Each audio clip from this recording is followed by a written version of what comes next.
दुनिया में जो हो रहा है उससे लोग डरते हैं। मुझे लगता है कि इसका सामना करने के लिए साहस की ज़रूरत है। साहस दो प्रकार का हो सकता है। पहला प्रकार सबसे प्रचलित है। पहले प्रकार की खेती की जाती है। तुम अपने भय का दमन करते हो और तुम अपने भय को इतना दबाते चले जाते हो कि वह तुम्हारी चेतना से मिट जाता है और तुम्हारे अचेतन का हिस्सा बन जाता है। आप इसके बारे में अधिक जागरूक नहीं होते हैं और आपको लगता है कि आपके अंदर कोई भय नहीं है। सामान्य परिस्थितियों में यह काम करेगा, लेकिन किसी भी असाधारण स्थिति में जिसमें वास्तविक साहस की ज़रूरत होती है, आपको टूटना होगा, टूटना पड़ेगा। डर फिर से सामने आएगा। सतह पर ही आप साहसी थे, वह आपकी आत्मा नहीं बनी थी। दूसरा प्रकार साहस की दूसरी श्रेणी सहज, स्वाभाविक और अशिक्षित है।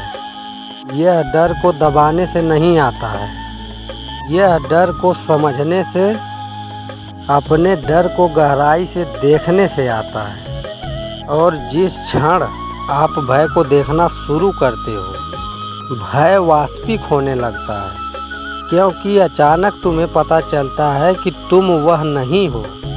यह मन में बस एक विचार है और आप इसके साक्षी हैं। एक बात पूरी तरह से निश्चित हो जाती है कि आप इसके परे हैं, कि यह आपके होने का गठन नहीं करता है। उसी क्षण साहस उमड़ता है और उमड़ता है, और यह बिल्कुल अलग बात है। किसी भी स्थिति में यह आपका पीछा नहीं छोड़ेगा।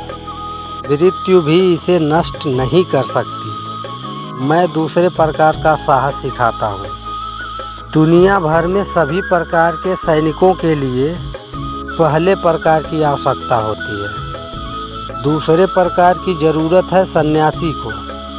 सन्यासी को एक अपरिष्कृत जीवन जीना है। प्राकृतिक, सहज, सजग, जागरूक, लेकिन बिल्कुल गैर दमनकारी। न भय को दबाना है, न लोभ को, न काम को, किसी चीज़ को दबाना नहीं है। सब कुछ समझना होगा। और चमत्कार यह है कि समझ से अतिक्रमण आता है, समझ से परिवर्तन आता है।